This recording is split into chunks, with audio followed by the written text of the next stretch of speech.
The year is 1918. The First World War has just ended in an Allied victory, and the demands placed on the German Empire, now the Weimar Republic, were more than harsh. Germany is ordered to demilitarize the Rhineland, is no longer allowed to have an air force, a tank force, and was forced to reduce its military to just 1,000 men, as well as many other restrictions. The Allies wanted to make sure Germany would never start another world war, and for now, this goal had been achieved. Just for now. Many British colonies had fought alongside Britain in the First World War. These included British African colonies, Canada, Australia, New Zealand. New Zealand especially was praised for their bravery and determination in many large battles. These included the Battle of the Somme, the Battle of Passchendaele, and the Battle of Gallipoli. However, it was the Battle of Gallipoli where a change would be made. For years, the New Zealand military had been under the control of the British Empire and were forced to fight for them. However, New Zealand was given dominion over its land in 1907, as well as increased government power. Around this time, this control began to fade out, and the Battle of Gallipoli was the last straw. On the 25th of April 1915, Australian and New Zealand armies, also known as the Anzacs, were sent to a place called Gallipoli in Turkey. Their goal was to cut off the armies of the Ottoman Empire and its allies in Europe, including Bulgaria, Germany, and Austria-Hungary. Because of the bad calculations by the British, however, the Anzacs were landed in the wrong sectors, and instead of being met by a beach, they were instead met with steep cliffs and thousands of Ottoman forces waiting to gun them down. So essentially, they were screwed. For months, they would deal with harsh trench-to-trench warfare and the deaths of hundreds just to gain a few meters of land. And they began to realize that battle was pointless.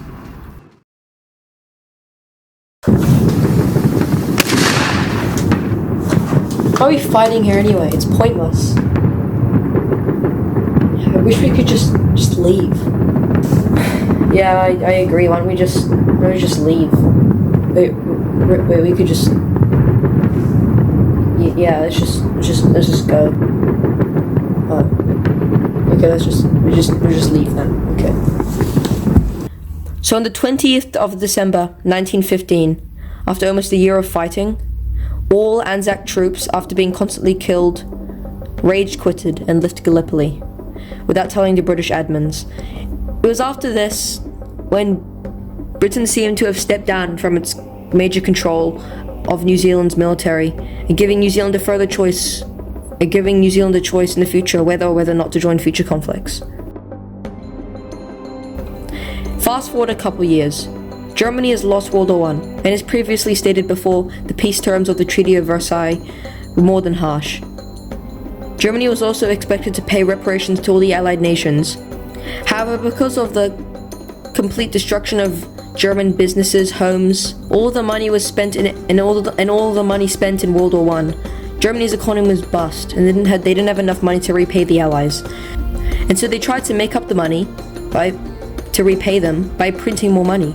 However, something that they didn't realize at the time was printing money doesn't actually give your country more wealth, but instead makes money less valuable. And over time, the German currency continued to go down and down until in 1929 the Wall Street crash happened, and the German currency completely crashed. Money was worth nothing. In 1919, $1 was equal to 4 German marks, and now in 1929, $1 was equal to 4.2 trillion marks. And food is worth its money in gold. See that bread over there? That's worth 45 million marks. And because of this, unemployment skyrocketed. Oh my god, what are we gonna tell the Allies? We need more time to come up with the money. I mean, we're completely poor. Our economy is broken. You think they'll understand? Oh, calm down, Fritz. I've known you since year one. You definitely don't have a very stereotypical German name. And don't worry, the French aren't ones to hold grudges, are they? After Germany was unable to pay the Allies, the French military immediately occupied the most important and industrial region of Germany, with all the factories, and taking the economic output from the factories as payment. They began treating the German civilians absolutely terribly, ordering them around, beating them up, and mistreating all the local civilians, even leading to some deaths. And understandably, the German populace was very angry. However, one of these people, who was more angry than the others and seeking for revenge more than most people, after fighting in the First World War, Corporal Adolphus Hitler was furious. and believed that German leadership had stabbed Germany in the back.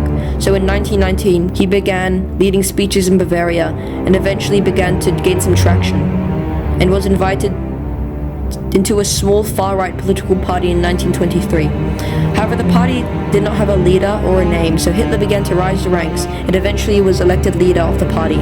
Shortly after, Hitler proceeded to give it a name, the National Socialist German Workers' Party, or Nazi for short, or the Nazi Party for short. He also gave it a new flag with a new symbol. Eventually, over the years, due to his passionate and persuasive writing speaking abilities, the Nazi Party became more and more popular. And eventually, in 1933, Hitler was elected as Chancellor of Germany, and by 1934, he was complete and utter dictator of Germany. It was also around this time where Michael Joseph Savage, yes, that was his real name, that's not a joke, was elected for Prime Minister of New Zealand in October of 1933. Michael was known for his loyalty to the British Empire, and on many occasions stated that New Zealand would help Britain in any way possible if help needed. Prime Minister Michael Joseph Savage began to be well known in New Zealand politics around 1930. He was well liked due to his ideas in introducing social security and marked social welfare reforms, something that Kiwis wanted at the time. And thus in 1933, he was elected as Prime Minister. But back in Europe, things weren't too happy. Adolf Hitler, now the dictator of Germany, was hungry, and Britain and France wanted to stop German expansion in any way possible, so they did it in the most effective way possible. Oh my god! Look at that! I want that. Okay, fine, Hitler, you can have that, but nothing more. Yes. Oh my god! Look at that one! It's so much bigger! Okay, fine. You can have that one, but nothing more after this. Okay, thanks. Oh my god, look at that! However, this time the Allies wouldn't let Germany have the whole of Czechoslovakia. They would, however, allow Germany to have the Sudetenland, an area of Czechoslovakia with more ethnic Germans than Czechs. And they gave this to Hitler under the condition that they would not invade the rest of Czechoslovakia. And Hitler agreed. And just like that, the Second World War had just been prevented due to the leadership of one man, Neville Chamberlain.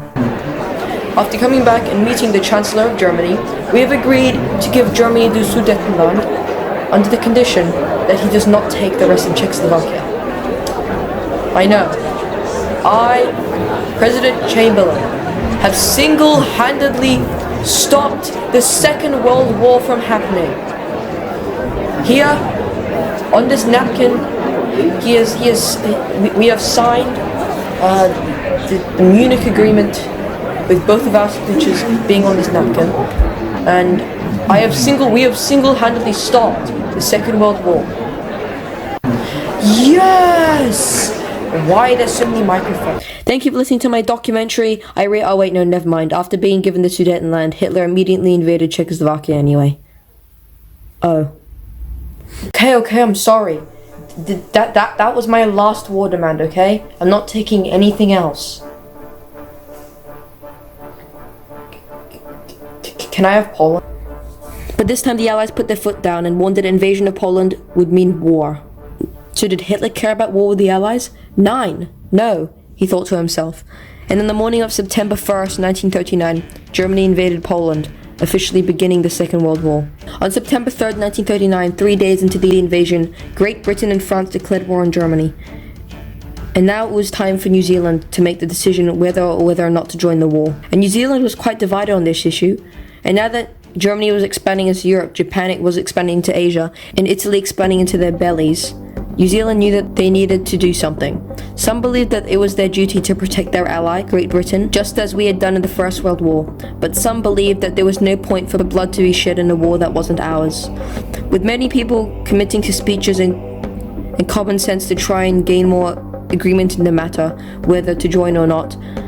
However, at the end of this, New Zealand decided to join the war, and with the New Zealand Prime Minister making the speech, stating wherever she goes, insert speech here, stating wherever Great Britain goes, New Zealand will go. I think one of the biggest reasons that New Zealand entered into the Second World War goes back to the early days of New Zealand colonization. Not long after the Treaty of Waitangi, a New Zealand Defence Force was created, and this early version of the military was under full control of the British Empire. Until World War I, from the retreat at Gallipoli, it was only this that began to break the control. But because of Britain formally controlling our military, and the fact that Britain was our biggest ally at the time, many people in New Zealand believed that it was our duty to protect our ally and defend, and were obliged to defend Britain in any way we could. New Zealand troops would see their first combat in Greece. New Zealand troops took part massively in Allied war effort. They took part in many major battles, including the Battle of Greece and Crete, the North African Campaign, other battles taking away Vichy French colonies, the invasion of Sicily and Italy. However, on the 8th of May 1945, Germany would surrender to the Allied powers, with Japan following soon on September 2nd, 1939.